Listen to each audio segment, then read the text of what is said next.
So everybody who follows politics in Jamaica and the Caribbean probably knows by now that 2025 is an election year in Jamaica.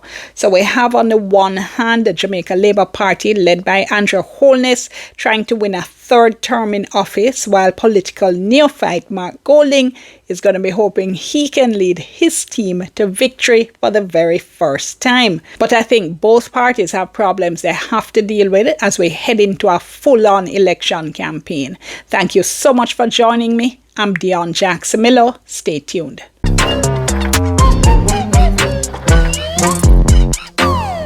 All right, so let's start with my first point, which is roads. Now, roads are a big problem for the governing Jamaica Labour Party. Talk to anybody in Jamaica and people are going to start to get into a conversation about how terrible the roads are. All of them, they're just bad. The main roads, the side roads, roads in communities, rural roads, them just terrible, honestly. And the Prime Minister has said, don't blame us. You're in government though, and you've been in government since 2016, so that's 8 years, and voters shouldn't hold you accountable for the bad road them we have to deal with. So this is what the Prime Minister said. He said the road conditions are not as a result of a neglectful government. For many years, you have elected governments that did not pay attention to fixing the economy to generate the revenues. And for many years, you've accepted promises from those governments. He said, I'm trying to change that. I've tried to explain to you the reality and not to sugarcoat it, but to tell you what really the situation is. Yeah, but part of being in charge, though, has to do with taking responsibility. Sure. The road problem goes back for longer than 8 years, way back. But whatever has happened in the past 8 years must be part of the problem. And yet government, so you kind of have to accept that.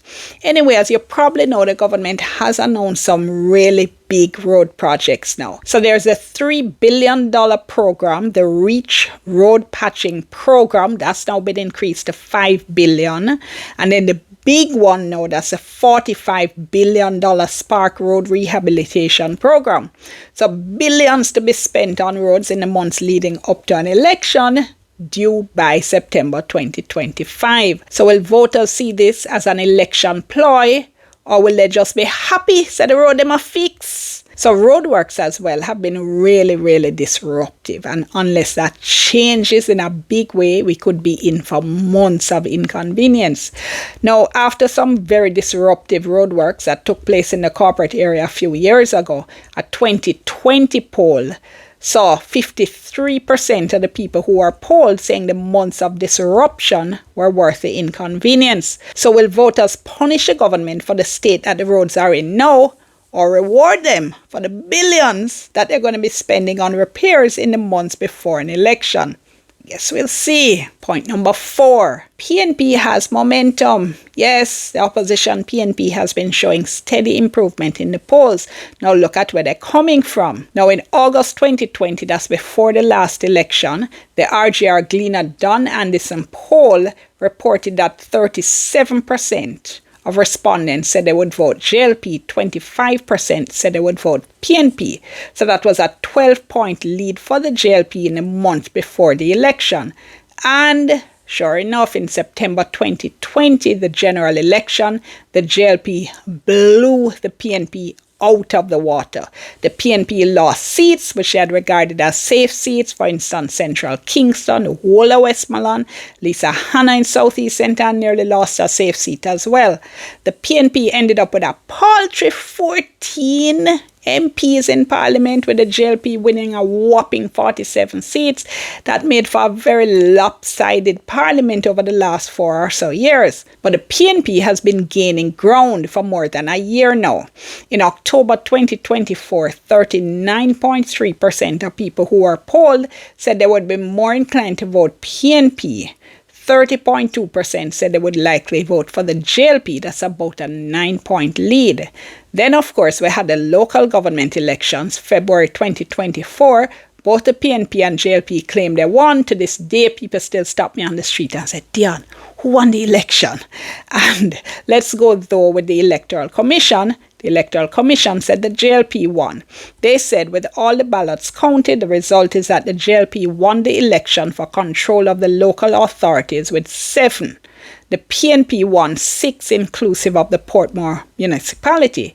Having said that, though, it must be of concern to a party in power. Say you just barely managed to win an election with all the resources of the state that are at your disposal. And yeah, a general election is coming, so the JLP must be worried about that. So yes, the opposition PNP has been showing momentum. The question is going to be whether that momentum will be maintained and whether it can carry them over the finish line so them can actually win a general election, especially since in the months leading up to the election, we can expect to see the government going all out and announcing projects right, left and centre, and we've already seen that start. Like we see. All right, point number 3 for me is crime. Now, the preliminary stats coming from the police for 2024 showed Jamaica with an 18.9%, call it 19% reduction in murder. Now look, any news of reduction in murder is a big deal. We'll take it, we'll welcome that. But really and truly, the underlying question still has to be, do people feel safe? Do Jamaicans feel safe? And I'm going to say no. Jamaica doesn't feel like a safe country. People don't feel safe. And while we're glad to hear the stats and hear that murders are down, that isn't going to make people feel safe. And a long ago comment from Prime Minister Holness that Jamaicans would be able to sleep with their doors and windows open has come back to haunt him many times over. The crime continues to be a problem. Point number 2 from me now. Now, one of the JLP's best assets was former Finance Minister Dr. Nigel Clarke. He's somebody people had a whole heap of faith in, right? He was a technocrat, he had the knowledge, and he emphasized reform. You know, he spoke a lot about change, wanting things to be better. And also what you heard from him a lot was, again, that determination that government shouldn't spend what it couldn't afford to spend. Now, he's left, he's gone after the IMF, and Favour Williams is a new finance minister, the first woman to hold that position.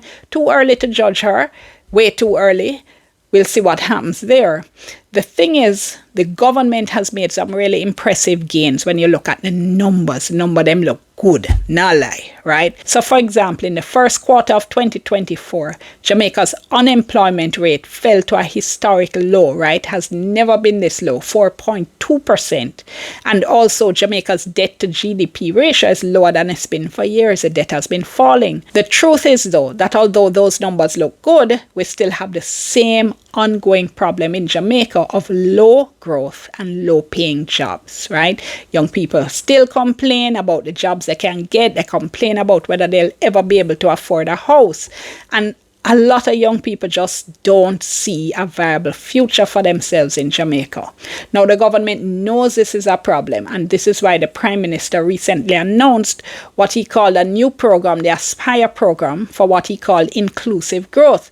But really and truly, there wasn't much that was new in the program, and it's not clear what the path to actual significant growth is going to be that will make ordinary Jamaicans much better off. So the government already failed with growth, you know. Remember Michael Lee Chin leading the Economic Growth Council that had set the so-called 5 in 4 target. They had said they wanted to get to 5% growth in 4 years. Well, that never happened, and we're still on the low growth train. Hence a lot of the difficulties that people are having. A lot of what drives voters, are just bread and butter issues. How much money may I make? How, what may I have to spend when I go supermarket? How well off are we?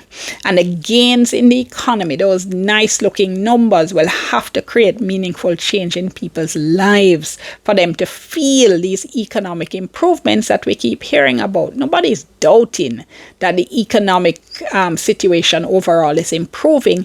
The issue is how are people being affected at base level, at supermarket level, at household level. That is the issue. Now, put that together with the facts that people still vex bad about the big increases that parliamentarians gave themselves as part of the public sector compensation review, and there could be issues there for the JLP. And the final point I'd make is the Integrity Commission and the Integrity Commission reports. You can kiss your teeth all you want. Those of you who think this is not an issue, it is a problem for the JLP, partly because it's a story with so many layers to it, and it's a story that's still developing. So first we had the former Speaker of the House and the current Speaker, who is the Prime Minister's wife, trying to change the way in which the House of Representatives dealt with reports that came from the Integrity Commission and the Auditor General.